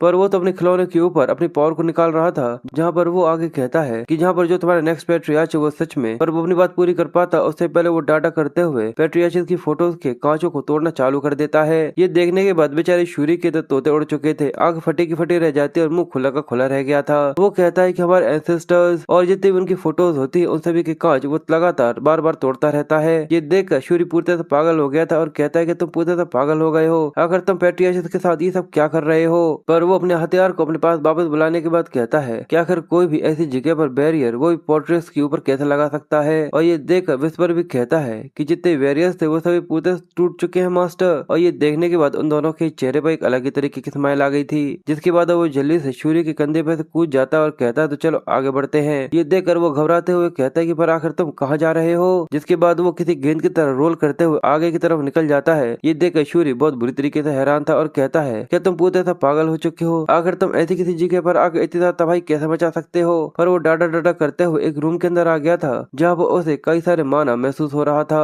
ये देखकर वो कहता है कि ये तो काफी ज्यादा अमेजिंग है। जिसके बाद वो विस्पर से कहता है कि दरवाजे को बंद कर दो, और हमें देखता है कि शूरी उसके पास आ रहा था, पर वो ये देखता है कि वो दरवाजा बंद हो रहा है। ये देखकर वो कहता है कि रुक जाओ, आखिर तुम यहाँ पे ये क्या कर रहे हो? तो आइजैक एक क्रीपी से स्माइल देते हुए कहता है कि तुम्हारे जैसे किसी बच्चे को ये जानने की बिल्कुल भी जरूरत नहीं है। और वो कहता है कि तुम कमीने बच्चे कहीं के। और तभी अचानक ही गेट बंद हो जाते हैं। जिसके बाद हमें आइजैक को दिखाते हैं, जो कि वहाँ पर बैठा हुआ था और वो अपनी एनर्जीज को एब्जॉर्ब करते हुए कहता है तो चलो इस चीज को शुरू करते हैं। दूसरी तरफ से शूरी बार बार गेट थपथपाए जा रहा था और कहता है कि जल्दी से उस जगह से बाहर आओ, जल्दी करो, मैं जल्दी से जाकर सभी बड़े लोगों को इसके बारे में बताने वाला हूँ। और वो ऐसा ही करते हुए काफी देर तक खटखटाता रह जाता है। मैं उन लोगों को सब कुछ बता दूंगा, जिसके बाद वो लात मार कर तुम्हें यहाँ से बाहर निकाल देंगे। और हमें देखता है कि अचानक ही वहाँ पर जितने भी बड़े लोग थे वो सभी आ गए थे और रिलाई उससे कहता है कि शूरी, और जैसे ही वो उसका नाम लेता है शूरी बहुत बुरी तरीके से घबरा गया था और वो उससे पूछता है कि आखिर तुम यहाँ पर कर क्या रहे हो। शूरी कहता है कि अंकल सच में आप काफी ज्यादा अच्छे समय पर यहाँ पर आए हैं। आइज़ैक वो एक मॉन्स्टर है। हिना ये देख कर कहती है कि आखिर तुम यहाँ पर ये कर क्या रहे हो शूरी, तुम्हें पता है ना कि तुम्हारा एक्शन के अंदर आना किसी भी वजह से भी पूरी तरह से फॉरबिडन है, तो आखिर तुम यहाँ पर आइज़ैक को लेकर आने के बारे में कैसे सोच सकते हो।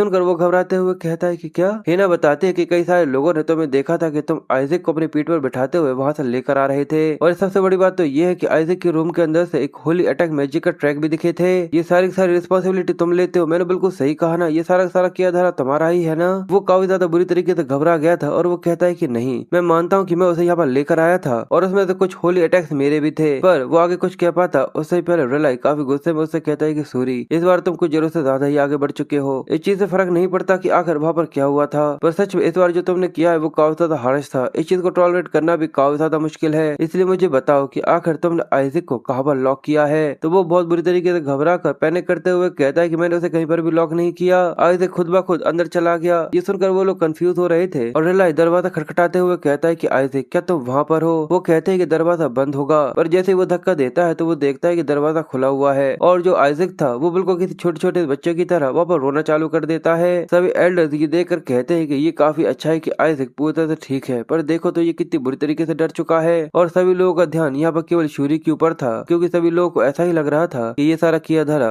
अकेले शूरी का है। आइज़ैक उसे जल्दी से गोद में उठा लेता है और चुप करते हुए कहता है कि भगवान का बहुत बहुत शुक्र है कि ये पूरी तरह से ठीक है। देखकर लगता है कि ये डर चुका है, पर ऐसा नहीं लगता कि इसको यहाँ पर कुछ भी हुआ होगा। और वो फिर तिरछी निगाहों से शूरी को देखता है और कहता है कि तुम्हें अपने ऊपर शर्म आनी चाहिए शूरी, और ये कहकर वो आगे बढ़ चुका था। अब बेचारे शूरी यहाँ पर क्या कर सकता है, वो एक सपोर्टिव कैरेक्टर है, इसलिए हम लोग बेचारे के लिए कुछ कह भी नहीं सकते। वो कहता है कि नहीं, ये सच में मैंने कुछ नहीं किया था। पर तभी हमारे जो एमसी है, जो स्केलेटन किंग है और छोटा सा बच्चा भी, वो डांट करते हुए कहता है कि तुम्हारा बहुत बहुत शुक्रिया। ये सुनकर वो थोड़ा सा कंफ्यूज था और हमें हमारे एमसी के चेहरे पर एक क्रीपी सी स्माइल दिखाई जाती है, जो कि देखने सच में एक छोटे से बच्चे के लिए काफी डरावना सा है। और अब तो मुझे इसको देखकर इसके ऊपर गुस्सा भी आने लगा है, जो कि बेचारे छोटे से दूसरे बच्चे को यहाँ पर डरा रहा है। और वायदा में वो डाटा करते हुए कहता है, मुझे सच में काफी ज्यादा अच्छा मील मिला है, तुम्हारा बहुत बहुत शुक्रिया। और ये देखकर शूरी बहुत बुरी तरीके से शॉक होते हुए कहता है कि डैम दैट। जिसके बाद बाकी सभी एल्डर शूरी को आवाज देते हैं और कहते हैं कि आखिर अचानक ही जिसका ब्लड प्रेशर है ऐसा क्यों लगता है कि वो नीचे जा रहा है, कि ये सब इसी वजह से नहीं है क्योंकि यहाँ पर काफी ज्यादा ठंड है। और वो इसी तरीके से उसके बारे में बात कर रहे थे, पर आइज़ैक के अंदर एक अलग तरीके की एनर्जी हमें दिखाई देती है। वो कहता है कि सच में ये तो उससे बहुत ज्यादा है जितना कि मैंने सोचा था।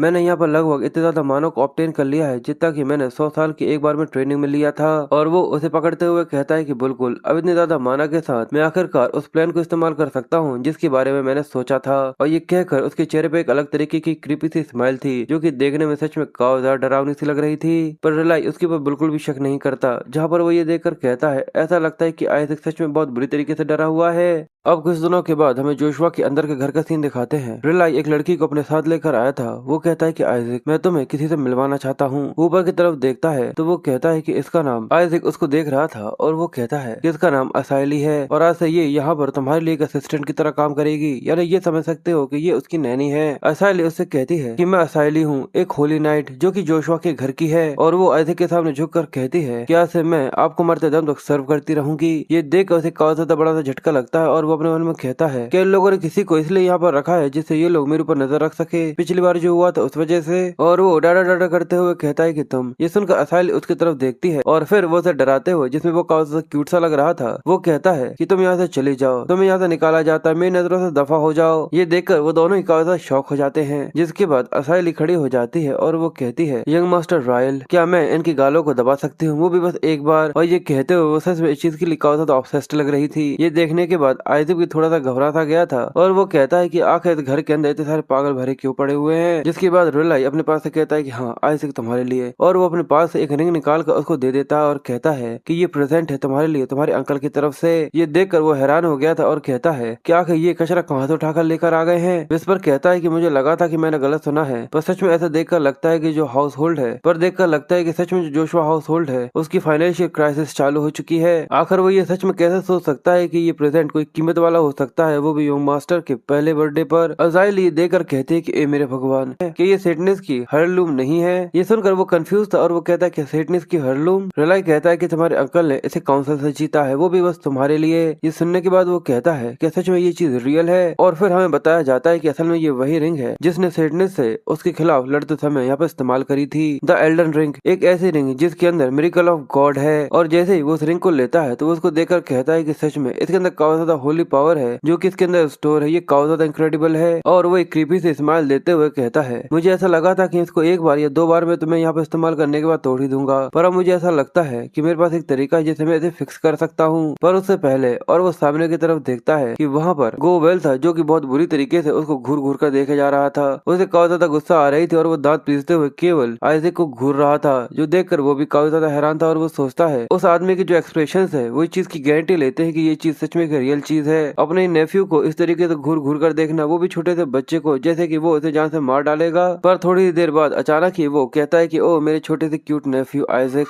ये देखकर वो तीनों ही कंफ्यूज थे और उसकी तरफ देखने लग जाते हैं, जहाँ पर गोवेल काफी ज्यादा अच्छा बनने की एक्टिंग करते हुए आगे आता है और कहता है कि तुम सच में कितने ज्यादा प्यारे हो, मुझे पूरी उम्मीद है कि ये जगह सच में तुम्हारे लिए काफी ज्यादा कंफर्टेबल होगी। पर उसकी आवाज में से एक अलग तरीके की खनक महसूस हो रही थी। ये देखकर वो काफी ज्यादा हैरान सा हो रहा था और वो कहता है कि सच में ये काफी ज्यादा ग्रोस है, यानी सच में काफी ज्यादा बुरा है। तो विस्पर कहता है कि शायद ऐसा हो सकता है कि आखिरकार ये पूरा सा पागल हो चुका हो। तो आइजैक उससे कहता है कि डैम इट, सच में चीजें और भी ज्यादा कॉम्प्लिकेटेड होती चली जा रही है। और गोवेल कहता है कि मैंने रेलिक स्टोर के अंदर से ब्लेसिंग डिवाइस को इसलिए तोड़ दिया था जिससे इसको किसी भी तरीके की ब्लेसिंग न मिल पाए, पर मैंने सच में इसके बारे में बिल्कुल भी उम्मीद नहीं करी थी कि ये लोग इसे सेटनेस की हेयर लूम दे देंगे। हीना खुश होते हुए कहती है क्योंकि आइजैक को किसी भी तरीके की ब्लेसिंग नहीं मिली है तो ये चीज पूरी तरह से फेयर है कि अगर हम लोग उसे ये देते हैं। गोवेल काफी हैरान था और वो कहता है क्या सेटनेस की हेयर लूम, और इसी वजह से वो हीना के ऊपर चिल्लाते हुए कहता है कि इसके बजाय वो मेरे बच्चे को दे दो। ये सुनकर वो कहती क्या शूरी को, पर क्या उसके पास पहले से एक ब्लेसिंग नहीं है, इसलिए इतने ज्यादा लालची मत बनो और जाओ अपनी जगह पर जाओ। ये सुनकर वो काफी ज्यादा गुस्से में दांत पीसने चालू करता है और सोचता है मैं इसे अपने लिए लेने की कोशिश कर रहा था, ये नाटक करते हुए कि मैं इसे अपने बच्चे को डोनेट कर दूंगा, क्योंकि ऐसा कोई हो ही नहीं सकता कि मेरे अलावा जो कि सच में इस हेयर लूम की ट्रू वैल्यू को पहचान सके। जिसके बाद सीन प्रेजेंट टाइम में आता है जहाँ पर गोवेल उससे आगे कहता है कि अगर तुम सच में उसे कोई गिफ्ट देना ही चाहते हो। जिसके बाद सीन फिर से प्रेजेंट टाइम में आ जाता है जहाँ पर गोवेल कहता है कि अगर तुम सच में उसे कोई प्रेजेंट देना ही चाहते हो तो तुम्हें सच में कोई एक अच्छी चीज को लेकर आना चाहिए, क्योंकि ये चीज उतनी ज्यादा अच्छी है जैसे कि कोई कचरा होती है। रिलाई कहता है कि यूजलेस भाई, अगर तुम सेटनेस की चीजों को इस तरीके से कैसे कह सकते हो। पर वो उससे कहता है कि आइजैक मेरा भी काफी प्रीशियस सा नेफ्यू है, तो आखिर में इतनी ज्यादा बेकार और कचरा चीज को उसे कैसे देने दे सकता हूँ। इसलिए वो भी अपने साथ एक रिंग लेकर आया था जो कि वो उसके सामने लेकर आ जाता है और कहता है कि ये रिंग एम्बर्स की है जिसके अंदर कई सारी ब्लेसिंग्स है, वो भी डायरेक्टली सेनेस्टा सेडेस की, इसलिए ये रेलिक स्टोरेज के अंदर उसके और भी ज्यादा काम में आएगी। और ये सच में काफी ज्यादा प्रीशियस आइटम है जिसको रेलिक कभी भी नहीं ले सकता था। ये देखकर वो भी थोड़ा सा हैरान हो जाता है और गोवेल बड़ा ही मासूम बनते हुए रेलिक को वो रिंग देने की कोशिश करता है और कहता है कि मैंने सही कहा ना, इसलिए अब जल्दी से करो और वो बेकार गंदी सी रिंग मुझे दे दो और ये ले लो। पर वो अपनी बात पूरी कर पाता उससे पहले आइजैक लेकर उसके चेहरे पर एक जोरदार मुक्का दे मारता है और डाटा करते हुए कहता है कि दफा हो जाओ। जिसके बाद वो उस रिंग को लेता है और डाटा करते हुए कहता है क्या ये घटिया सा आइटम फिर से पोप ने यहाँ पर भिजवाया है, और ये कहकर वो उसे तेजी से आसमान की तरफ फेंकता है तो पता चलता है कि वो आसमान में कहीं गुम हो जाती है। और डाटा करते हुए कहता है क्या तुम इसके साथ यहाँ से दफा हो सकते हो। हमें दिखता है कि वो रिंग वहाँ से आकर पानी के तालाब में गिर जाती है। देखकर गोवेल जोर से चिल्लाना चालू कर देता है, इसलिए वो चिल्लाता है और कहता है कि आखिर तुम लोग ये क्या कर रहे हो, जल्दी से जाकर एक रिंग को ढूंढो। रिला ये देखकर कहता है कि वो रिंग सच में 1000 गुना ज्यादा प्रीशियस थी जो आइटम मैंने उसको यहाँ पर दिया था, और आइजैक भी उसे इसी तरीके से देख रहा था। जिसके बाद वो मुस्कुराना चालू कर देता है और उसे अपनी वो रिंग दिखाता है और ये देखकर रिले कहता है पर फिर भी उसने मुझे ही चुना, इसलिए उसे आइजैक के ऊपर बहुत ज्यादा प्यार आता है और वो कहता है कि ओ मेरे प्यारे से नेफ्यू, अब से मैं केवल तुम्हें वही दूंगा जो कि सबसे ज्यादा बेस्ट है। और वहीं सामने गोवेल अपने लोगों के ऊपर चिल्लाते हुए कहता है कि तुम्हें उसे किसी भी कीमत पर ढूंढना होगा, ऐसा सोचो जैसे कि उसके ऊपर तुम्हारी जिंदगी डिपेंड हो। पर आइजैक बताता है कि मैंने उसके ऊपर वेट मैजिक को इस्तेमाल किया है, इसलिए वो इतनी आसानी से तो उसे कभी नहीं ढूंढ पाएंगे। ये देखने के बाद विस्पर भी काफी मुस्कुराते हुए कहता है कि जैसा कि मुझे मेरे मास्टर से उम्मीद करनी चाहिए थी, आपकी डिटर्मिनेशन जो कि कभी भी किसी भी ऐसी चीज के ऊपर किसी को भी उंगली न टच करने दे, सच में ये काफी ज्यादा एडमायरेबल है। जिसके बाद वो उससे कहता है कि जाओ उसको नीचे से लेकर आ जाओ। ये सुनने के बाद उसका मुंह बन गया था और वो कहता है कि मैं, आइजैक कहता है तो क्या तुम ये चाहते हो कि मैं जाऊँ। ये सुनने के बाद वो चुप हो जाता है और चुपचाप से वहां से चला जाता है। और गोवेल अपने सिर पटक कर रोते हुए कहता है कि उसकी कीमत सच में बहुत ज्यादा थी, इसी वजह से मैं उसे बेच देता। जिसके बाद गोवेल अब अपने रूम के अंदर बैठा हुआ था और वो हाथ पटकते हुए कहता है कि वो बेकार सा चूहा कहीं का, उसे इस चीज का बिल्कुल भी आइडिया नहीं है कि आखिर वो रिंग कितनी ज्यादा एक्सपेंसिव थी। पर फिर वो शांत होते हुए कहता है कि सबके अलावा मैं चीज के ऊपर शर्त लगाता हूँ कि वो सही तरीके से उस एल्डरिंग रिंग को इस्तेमाल कर ही नहीं पाएगा, और वो एक फिटिंग आइटम है, वो भी एक ऐसे इंसान के लिए जो एक होली स्पेल तक को इस्तेमाल नहीं कर सकता, और उसे लगभग 20 लोगों की होली पावर जितनी वर्थ एब्जॉर्ब करनी पड़ेगी जिसके बाद वो इसे इस्तेमाल कर सकता है। इसलिए ये तो पूरे इम्पॉसिबल है, और उसे लगभग 20 लोगों की जितनी होली पावर को एब्जॉर्ब करना पड़ेगा जिससे वो इसे इस्तेमाल कर सके। ये तो पूरी से इम्पॉसिबल है। और मैं तो ये सोच रहा हूँ कि यहाँ पर 10 लोग भी हो सकते हैं जो कि क्या उसके पहले जन्मदिन के अंदर आएंगे। पर फिर हमें अगले दिन का सीन दिखाते हैं कि वहाँ पर पूरे में भीड़ ही भीड़ हो रही थी। सभी बड़े बड़े लोग वहाँ पर आए हुए थे और साथ ही उनके बच्चे भी वहीं पर घूम रहे थे। आइजली ये देखकर कहती है कि ये कितना ज्यादा अमेजिंग है। यहाँ पर 148 सेंट कैंडिडेट्स हैं, और अगर जितने नोबल्स और सर्वेंट्स को मिलाया जाए तो 4000 लोग हैं जो कि आज यहाँ पर इकट्ठे हुए हैं। ऐसा लगता है कि जितनी भी ड्यूकल फैमिलीज है वो सभी यहाँ पर आई हैं, और दर्जन भर से भी ज्यादा मार्कस की फैमिलीज यहाँ पर आई हैं, और इम्पीरियल मैजेस्टी भी यहीं पर है। और यहाँ तक दूसरी कंट्री के सेंट कैंडिडेट्स को भी यहाँ पर भेजा गया है कि ये चीज काफी ज्यादा कमाल की नहीं है। और आइजैक काफी परेशान सा होते हुए सोचता है क्या इतने सारे सेंट कैंडिडेट्स यहाँ पर क्या कर रहे हैं, क्या भगवान इतने ज्यादा आलसी हो चुके हैं, इसी वजह से वो कहीं पर भी जाकर कुछ भी कह कर आ जाते हैं। विस्पर कहता है कि ऐसी चीजें भी अलग अलग तरीके से होती है। रिलाई कहता है कि मुझे लगा नहीं था कि ऐसा होगा, मुझे तो लगा था कि शायद कोई भी यहाँ पर नहीं आएगा, ये सोच कर के ये शायद कोई ट्रैप हो सकता है। पर तभी गेट खुलते हैं और आवाज आती है कि बिल्कुल वो लोग ऐसा बिल्कुल भी नहीं सोचते कि ये किसी तरीके की ट्रैप है मेरे दोस्त। और वो कागजात शेयर करते हुए कहता है कि काफी लंबा समय हो गया ना, और इसका नाम काउंट सीमोन है जो कि मर्चेंट यूनियन का हेड भी है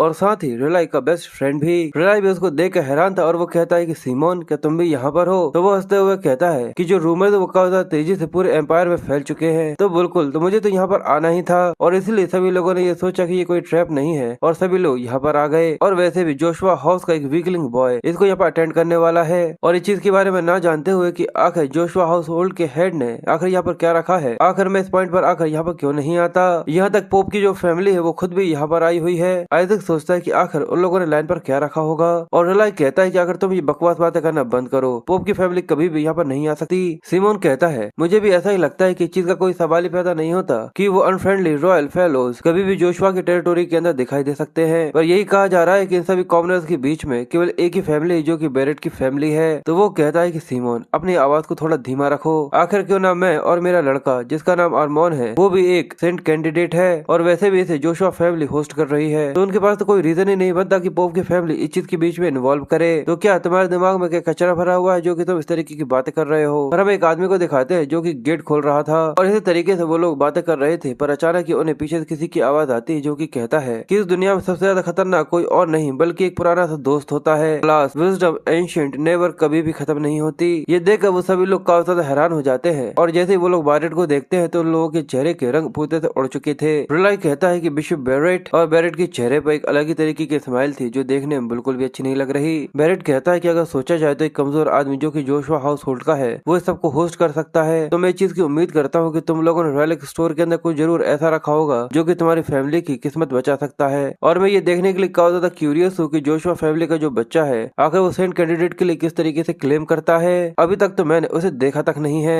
और ये सुनने के बाद वो जल्दी से आइजैक को पीछे की तरफ छुपा लेती है, और बैरेट आगे कहता है कि वेल मुझे ऐसा लगता है कि ये अपॉर्चुनिटी सच में पूरी तरह तुम लोगों के लिए बेकार होने वाली है। और वो आगे हंसते हुए काफी ज्यादा क्रीपी से स्माइल देता है जो देखने में काफी ज्यादा भयानक सी लग रही थी। और क्या तुम्हें मेरी सिंसेरिटी है क्योंकि एक सेंट कैंडिडेट है जो कि अपने नाम के साथ अपने फैमिली के नाम को भी आगे बढ़ाने वाला है। रिलाई को ये सुनकर काफी गुस्सा आता है और वो कहता है रिलाई को ये सुनकर काफी गुस्सा आता है और वो सोचता है कि ये किसी तरीके का कोई धोखा करने की कोई कोशिश चल रही है। और वो सोचता है कि एक फैक्ट है जो कि नंबर ऑफ सेंट्स है वो 25 से बढ़कर 148 हो चुका है, वो भी पिछले केवल कुछ ही हफ्तों के अंदर। सच में ये पहले से ही काफी ज्यादा अजीब है, इसलिए मुझे ऐसा लगता है कि इसकी केवल एक ही एक्सप्लेनेशन है कि जो वो गॉड है उनने आंखें अपनी बंद कर ली है। इसकी केवल एक लौती एक्सप्लेनेशन हो सकती है कि जो गॉड है उनने अपनी आंखें बंद कर ली है इस फैक्ट से। इसी वजह से सेंट कैंडिडेट्स न जाने कहां से बाहर निकल कर आ रहे हैं, और सभी लोग बस यही कोशिश कर रहे हैं कि वो अपने बच्चे को एक सेंट कैंडिडेट बना सके, और केवल उसी तरीके के बच्चे स्टोरेज के अंदर जा सकते हैं, वो बच्चे जो कि अपनी कमजोरी को आगे बढ़कर इस चीज से आगे निकल सके। पर इस सब के बीच में उन लोगों को काफी ज्यादा नुकसान भी हो सकता है, और अगर सच में कुछ ऐसा होता है। और ये सब सोचते हुए वो आइजैक की तरफ देख रहा था, और वो देखता है कि वो अपनी नाक में उंगली डाले हुए है, और वो भी ये देख थोड़ा सा कंफ्यूज हो रहा था। और वो कहता है ऐसा भी हो सकता है कि आइजैक के ऊपर भी एक काफी ज्यादा बड़ा सा खतरा आ जाए। जिसके बाद हमें आगे बताया जाता है कि जोशुआ हाउस का वो लड़का, उसकी वो आउटस्टैंडिंग अपीयरेंस के बाहर उसकी फैमिली की वो रेपुटेशन वो पूरी तरह से बेकार बन जाती है। पर सबके अलावा जो कि एक जोशुआ हाउस के सुपीरियर जेंस को कवर कर सकता है, या फिर कोई ऐसा हो जो कि पोप की फैमिली से फेवर अर्न करने की कोशिश करे, जिसको सेटनेस की लेगेसी से कोई भी फर्क नहीं पड़ता। असल में वही जोशुआ हाउस का एक बच्चा हो सकता है जो कि इस चीज से बिल्कुल भी कम नहीं है, असल में एक अच्छे शिकार के। इसलिए अगर जोशुआ हाउस के एक छोटे से बच्चे को बिल्कुल किसी कुर्बानी की तरह अगर दे दिया जाए तो शायद ऐसा हो सकता है कि वो मरे नहीं, पर वो ऐसा हो जाएगा कि वो अपनी जिंदगी में कुछ भी न कर सके। और हमें बताया जाता है कि इस मेडिसिन को पानी के अंदर मिलाओ और उसके ऊपर फिर होली पॉइजन को इस्तेमाल करो। उस बच्चे को एक सबक सिखाओ और बताओ कि असल में ये दुनिया कितनी ज्यादा क्रूल है। और हमें कई सारी बोतलों को वहाँ पर पड़ा हुआ दिखाते हैं और आगे कहा जाता है और इसे सभी लोगों के सामने एक मजाक बना दो। पर सभी लोग ये देखकर बहुत ही ज्यादा हैरान और बहुत ज्यादा हक्के बक्के से रह गए थे और सारी दुनिया के सामने फिर से ये चीज क्लेम कर दो कि जोशुआ हाउस का कोई भी लड़का कभी भी कोई सेंट नहीं बन सकता। और हमें देखता है कि आइजैक वहाँ पर लगातार कई सारी बोतलों को खाली कर चुका था और वो अभी भी पिए जा रहा था और ऐसा लग रहा था जैसे कि उसे काफी ज्यादा मजा आ रहा हो। और वो कहता है कि सच में ये तो कितनी ज्यादा कमाल की ड्रिंक थी। और ये पीने के बाद वो जिस तरीके से स्माइल करता है, ये देखकर जितने भी लोग होते हैं, जितने भी बच्चे होते हैं, वो सभी बहुत बुरी तरीके से डर जाते हैं और कहते हैं कि मुझे इससे डर लग रहा है। आखिर कितनी बोतल है ये अभी तक यहाँ पर पी चुका है। जिसके बाद वो डाटा डाटा करते हुए उस बोतल को एक लड़के के सिर पर दे मारता है और कहता है कि मुझे ऐसी और भी ला कर दो क्योंकि पॉइजन मुझे मार नहीं सकता। फिर वो जोर जोर से चिल्लाते हुए कहता है कि मैंने कहा ना कि और ला कर दो। और वो बच्चा जिसके सिर पर बोतल फेंकी थी वो बहुत बुरी तरीके से डर गया था और रोते हुए कहता है मम्मी मुझे घर जाना है। और बाकी सभी विसेंट कैंडिडेट्स उसको देखकर यहाँ पर काफी ज्यादा डर रहे थे। बाकी सभी लोग आपस में बातें कर रहे थे कि आखिर इस बच्चे के अंदर दिक्कत क्या है। मुझे तो ऐसा लगा था कि शायद उसके अंदर तुमने किसी तरीके की मेडिसिन मिलाई है। वो लोग आपस में बातें करते हैं जहाँ पर वो कहता है कि आखिर इस लड़के की दिक्कत क्या है। मुझे तो ऐसा लगा था कि शायद उसके अंदर तुमने पॉइजन मिलाया है। तो दूसरा लड़का घबराते हुए कहता है मुझे लगता है कि वो शायद कोई गलत बोतल आ गई थी। और ये देखकर वो लोग काफी ज्यादा घबराए हुए से कहते हैं कि सच में ये काफी ज्यादा अजीब है, मुझे ऐसा बिल्कुल भी नहीं लगता। ये चीज यहीं पे खत्म हुई तो चलो आगे बढ़ते हैं। और शूरी ये सुनकर अपने सिर को पकड़े हुए काफी ज्यादा घबराया हुआ सा कहता है कि आखिर वो हमेशा इस तरीके की ड्रग्ड बोतल को ही क्यों पीता है, सच में ये काफी ज्यादा एम्बेरेसिंग है। इसलिए वो उसके पास आते हुए कहता है कि इस तरीके से जोशुआ का नाम खराब करना बंद करो। तुम जरूर ये कह सकते हो कि सेंट कैंडिडेट के बीच में जरूर कोई ना कोई तरीके की गड़बड़ है। इसलिए जब आइजैक बोतल को पी रहा था तभी वो उसके पास आ जाता है और उसके मुंह से बोतल छीन लेता है और कहता है अब पीना बंद करो कि तुम सच में इतने ज्यादा प्यासे हो। फिर वो दूसरी बोतल देते हुए कहता है कि लो इसे लो, अगर तुम्हें पीना ही है तो लो तुम ये पियो। पर वो अपनी बात पूरी करता है उससे ही पहले वो बोतल लेकर उसके मुंह पर दे मारता है और डाया डाया करते हुए कहता है कि ये पॉइजन नहीं है। और फिर चिल्लाते हुए कहता है कि जल्दी से मुझे वो वापस दे दो, मेरी सबसे ज्यादा पॉइजन यानी सबसे ज्यादा जहरीली वाली बोतल। और दूसरे बच्चे ये देखकर हैरान होते हुए कहते हैं कि अगर ये सच में इतना ज्यादा एनर्जेटिक कैसे है। और वो उससे कहता है कि पर ये तो इसके अंदर तो होली पॉइजन है। तो एक दूसरी बच्ची उससे कहती है कि क्या तुम पूरे तरह पागल हो चुके हो, अगर ये इसने पी लिया तो ये यहाँ पर मर जाएगा। आइजैक भी ये सुनकर हैरान हो गया था और वो कहता है क्या होली पॉइजन। और फिर वो अचानक उस लड़की के ऊपर कूद जाता है। ये देखने में सच में काफी ज्यादा डरावना सा लग रहा था और उस लड़के का मुंह खुला का खुला रह जाता है। जिसके बाद वो उस लड़के के साथ लड़ाई चालू कर देता है, तो बहुत बुरी तरीके से पीटता है। और बाकी सभी सीट कैंडिडेट्स ये देख उसके बारे में बातें करना चालू कर देते हैं। और वो लोग कहते हैं कि मैंने सुना है कि अगर तुम एक बार एक ऐसी हाई लेवल पर पहुंच जाओ कि वहाँ पर नेचुरली पॉइजन ब्रेक डाउन हो जाता है और होली पावर के अंदर ट्रेन होने लगता है। ये सुनकर वो दूसरा कहता है कि तुम सच कह रही हो कि ये सच उस पॉइंट तक पहुंच चुका है, पर आखिर ये लगातार पॉइजन बोतल के पीछे ही क्यों पड़ा हुआ है, कि ऐसा तो नहीं कि इसके लिए कोई और चीज पीना सच में काफी ज्यादा खतरनाक सा हो सकता है। और लोगों की इस तरीके से बकवास सुनता हुआ शूरी वहीं पर बैठा हुआ था और वो कहता है कि बकवास, पर तभी उसके साइड में से एक आवाज आती है कि सच में। ये सुनकर वो कंफ्यूज साइड में देखता है तो एक लड़का जिसकी पूरे पूरे सफेद बाल थे और आंखें बिल्कुल सोने की तरह चमक रही थी, वो उससे कहता है कि तुम सच में ये सजेस्ट करते हो कि ये खुद से सैक्रिफिशियल कर रहा है। शूरी उसको देखकर बहुत बुरी तरीके से हैरान हो गया था और कहता है कीना बायोरेट आखिर ये यहाँ पर कैसे है। और वो बताता है कि ऐसे पहले मैंने कभी भी पोप की फैमिली की पर्टिकुलर किसी के बारे में कुछ भी नहीं सुना था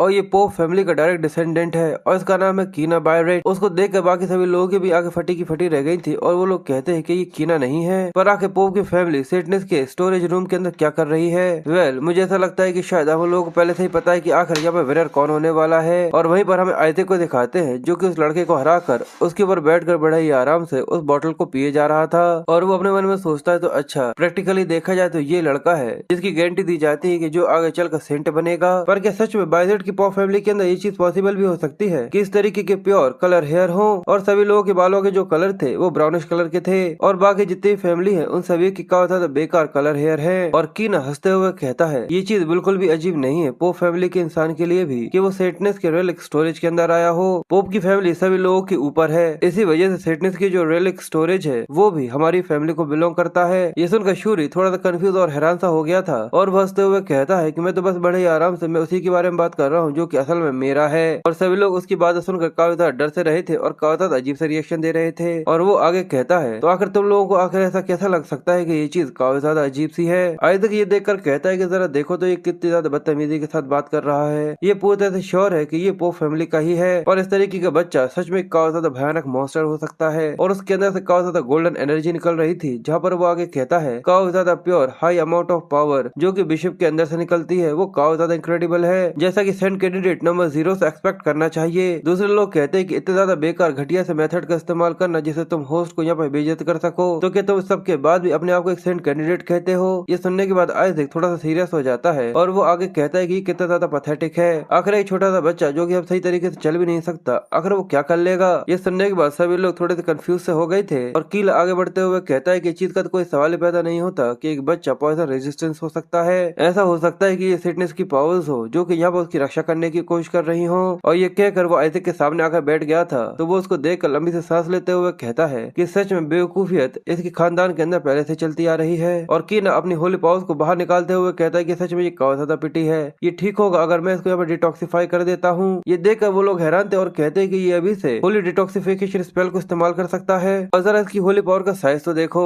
शर्त लगाता हूँ कि ये लगभग 5th रैंक पर होगा। और इसी तरीके की बातों के बीच में वो आइजैक को गोद में उठा लेता है और आइजैक सोचता है जरा देखो तो ये एक बच्चे के ऊपर ट्रिक इस्तेमाल करने की कोशिश कर रहा है, मुझे इस्तेमाल कर रहे हो जिससे तुम दूसरों को अपनी स्किल्स दिखा सको। इसलिए वो आगे कहता है कि तुम सच में काफी ज्यादा चालाक हो, ये तो मैं तुम्हारे बारे में कह सकता हूँ। पर वो अपनी बात पूरी खत्म करता उससे ही पहले वो केले के मुंह पर एक मुक्का दे मारता है, यानी कहा जाए कि वो बॉटल दे मारता है। केले ये देख कर काफी ज्यादा कंफ्यूज हो रही थी और सभी लोग ये देख कर हैरान होते हुए कहते हैं कि वो होली पावर वो डिसअपियर हो रही है। ये देख कर काफी ज्यादा हैरान थी और वो कहते हैं कि मेरी होली पावर ये नलिफाइड हो गई। पर ये चीज तो पूरी तरह से इम्पॉसिबल है, आखिर ये बच्चा ऐसा कैसे कर सकता है। जिसके बाद आइजैक सरकते हुए नीचे आ जाता है और कीला को ये समझ में आ जाता है कि असल में ये मुझसे भी काफी ज्यादा स्ट्रॉन्गर है। ये देखकर वो बहुत बुरी तरीके से घबराना और काफी ज्यादा कपकपाना चालू कर चुका था और इसी वजह से उस आइजैक के ऊपर काफी ज्यादा गुस्सा आ रहा था। और वो कहता है कि ये जोशुआ का एक छोटा सा कीड़ा कहीं का। आइजैक डांटा करते हुए कहता है कि बच्चे अगर तुम मुझे यहाँ पर किस तरीके से देख रहे हो, मैं तुम्हारे सिर को इस बोतल से फोड़ दूंगा। और ये कहकर वो जैसे ही आगे बढ़ता पर तभी शूरी उसके बीच में आ जाता है और कहता है कि नहीं तुम बिल्कुल भी ऐसा नहीं करोगे। सभी लोग ये देखकर कहते हैं कि ये उसका ख्याल इसलिए रख रहा है क्योंकि वो लोग फैमिली है। पहले उसने किसी और के चेहरे पर एक जोरदार का थप्पड़ दे मारा और अब वो यहाँ पर उसे बचाने की कोशिश कर रहा है। कीला भी उसे काफी ज्यादा गुस्से में देख रहा था और वो लोग लगातार उसके बारे में काफी सारी बातें किए जा रहे थे। आइजैक काफी ज्यादा गुस्से में उसकी तरफ देख रहा था और वो कहता है कि तुम बेवकूफ कहीं के, तुम्हें मुझे इस तरीके से रोकना नहीं चाहिए था। अब ऐसा हो सकता है कि जो मेरी बोतल है वो आकर सीधे तुम्हारे सिर के ऊपर लगे। जिसके बाद कीला एक लंबी सी सांस लेता है और कहता है कि ये ठीक है, मुझे ऐसा लगता है कि शायद मैंने इसको सरप्राइज कर दिया, क्योंकि देखा जाए तो है तो ये अभी भी एक छोटा सा बच्चा ही